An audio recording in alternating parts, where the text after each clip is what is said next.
जय हिंद साथियों, हमारे परिवार बिहारी क्लासेस में आपका शुभ स्वागत है।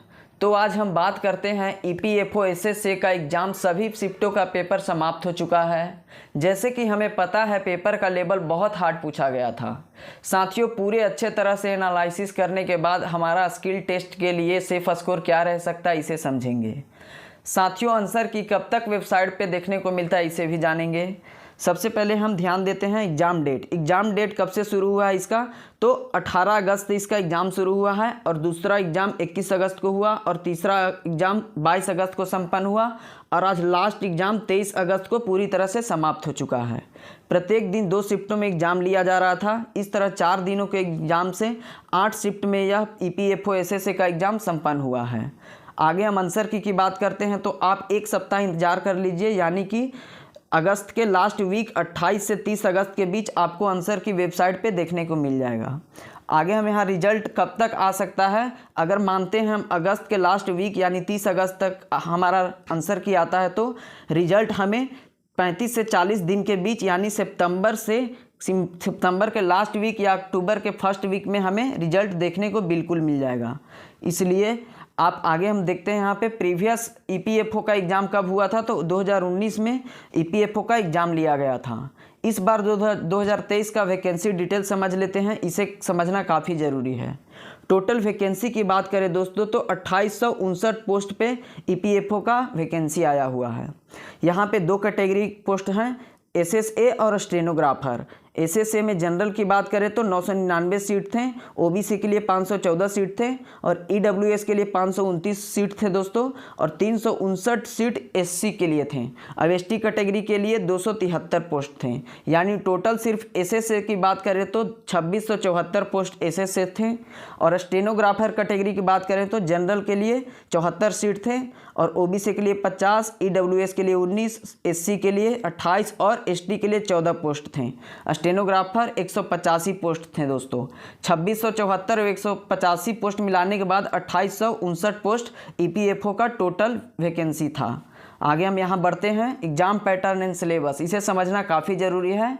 सबसे पहले देखते हैं 5 सेशन में आपका एग्ज़ाम हुआ है। पहला है मैथ से आपका जनरल एप्टीट्यूड यानी कि मैथ से 30 सवाल पूछे गए थे साथियों, जो कि प्रत्येक सवाल 4 अंक के थे, जिससे बनकर आपका 120 अंक सिर्फ मैथ से थे। और जीके जीएस और करंट अफेयर से भी 30 सवाल पूछे गए थे, यहाँ से भी आपके 120 मार्क्स बनते। और यहाँ पे रीजनिंग की बात करें तो 30 सवाल रीजनिंग के पूछे गए थे, यानी कि 120 नंबर का।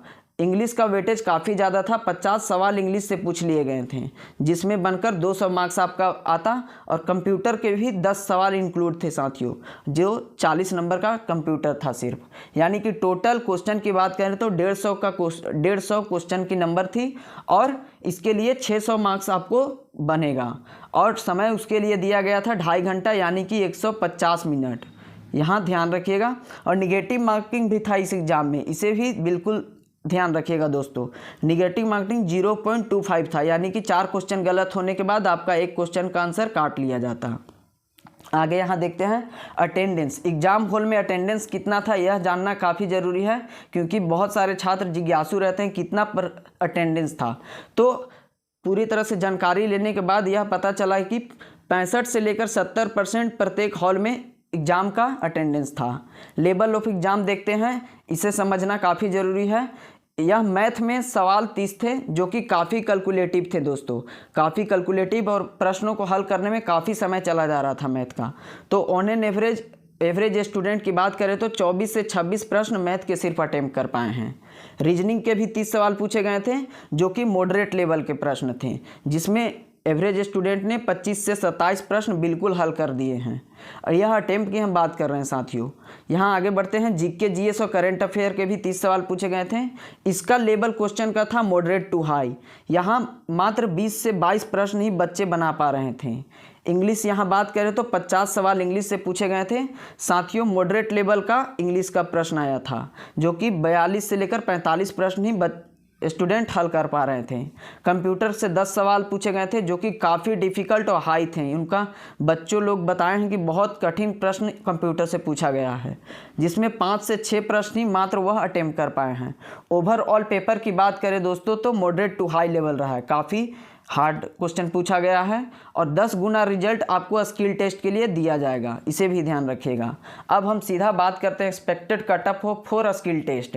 तो स्किल टेस्ट के लिए 10 गुना रिजल्ट दिया जाएगा। इसको हम कटअप बताने से पहले हम यह बताते हैं दोस्तों कि इसको हमने 3 कैटेगरी में 3 जोन में कैटेगराइज किया है। सबसे पहले है रेड जोन, उसके बाद येलो जोन, लास्ट में है ग्रीन जोन।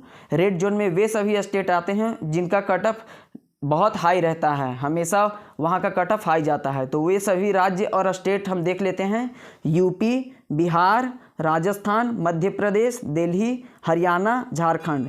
ये सभी 7 ऐसे राज्य हैं जिनका कट ऑफ हमेशा हाई रहता है। तो जनरल कैटेगरी में इन सभी राज्यों का अगर आपका क्वेश्चन काट छाँट कर 105 से लेकर 110 सही हो जाता है तो आप बिल्कुल अपने आप को सेफ समझ सकते हैं।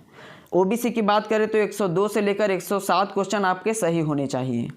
ईडब्ल्यूएस की बात करें तो काट छाँट कर 100 से 105 नंबर क्वेश्चन अटेम्प्ट हो जाने सही होने चाहिए दोस्तों। एससी की बात करें तो 94 से लेकर 98 क्वेश्चन और एसटी की बात करें तो 88 लेकर 92 क्वेश्चन आपके सही होने चाहिए। तो आप अपने आप को रेड जोन में सेफ फील कर सकते हैं। आगे हम यहाँ देखते हैं yellow zone. Yellow zone state and region. तो कौन कौन से येलो जोन में आते हैं जिनका कट ऑफ ना तो हमेशा हाई रहता है ना तो लो रहता है, मीडियम कट ऑफ इनका रहता है। तो छत्तीसगढ़ राज्य हो गया, उड़ीसा, उत्तराखंड, हिमाचल प्रदेश, वेस्ट बंगाल, महाराष्ट्र और पंजाब। ये सभी वैसे राज्य हैं जिनका कट ऑफ ना तो ज़्यादा लो जाता है ना तो ज़्यादा हाई जाता है, मीडियम कट ऑफ इनका रहता है। तो यूआर कैटेगरी की बात करें तो हम 102 से लेकर 105 क्वेश्चन आपका सही बन रहा है तो आप अपने आप को बिल्कुल सेफ महसूस कर सकते हैं। ओबीसी की बात करें तो 99 से लेकर 102 क्वेश्चन आपका होना चाहिए और ईडब्ल्यूएस कैटेगरी की बात करें तो 96 से लेकर 100 क्वेश्चन आपके सही होने चाहिए। यह काट छाँट के होना चाहिए दोस्तों। और 90 से लेकर 94 क्वेश्चन आपके सही हैं तो एससी कैटेगरी में आप खुद को सेफ फील कर सकते हैं। एसटी शेड्यूल ट्राइब की बात करें तो 85 से लेकर 90 क्वेश्चन आपके सही होंगे तो आप येलो जोन में बिल्कुल सेफ हैं। आगे यहाँ बढ़ते हैं। ग्रीन जोन स्टेट वे ऐसे सभी राज्य हैं जिनका कट ऑफ बहुत लो जाता है, सभी राज्यों से बिल्कुल कम कट ऑफ जाता है यहाँ का। वैसे राज्य जैसे नॉर्थ ईस्ट स्टेट, जितने भी 7 सिस्टर हैं नॉर्थ ईस्ट स्टेट के, वे सभी राज्य ग्रीन जोन में आते हैं। साउथ इंडियन जैसे तमिलनाडु, केरला, ये सभी राज्य के कट ऑफ भी लो जाते हैं। यूनियन टेरिटरी हो गया ये सभी का, सिक्किम का, गोवा का, जम्मू कश्मीर, ये सभी राज्य वैसे हैं जिनका कट ऑफ बहुत लो जाता है। यहाँ बात करते हैं यूआर और जनरल कैटेगरी की। तो 95 से लेकर 100 क्वेश्चन आपके सही बन रहे हैं तो आप अपने आप को ग्रीन जोन में बिल्कुल सेफ महसूस करते हैं साथियों। ओबीसी की बात करें तो 90 से लेकर 95 क्वेश्चन आपके सही होने चाहिए। ईडब्ल्यूएस कैटेगरी में 88 से 92 क्वेश्चन आपके बिल्कुल राइट हो जाएंगे तो अपने आप को सेफ फील कीजिएगा। एससी कैटेगरी में 80 से लेकर 85 क्वेश्चन और एसटी शेड्यूल ट्राइब में 78 से लेकर मात्र 82 क्वेश्चन आपके सही हैं तो आप ग्रीन जोन में बिल्कुल सेफ हैं। यहाँ पे यह वीडियो समाप्त होता है दोस्तों। हमारे इस चैनल को सब्सक्राइब कर लें। ये सभी बहुत सारे छात्रों द्वारा एनालिसिस किया गया कट ऑफ है, इस पर आप भरोसा कीजिए और अपनी तैयारी को बेहतर कीजिए। धन्यवाद।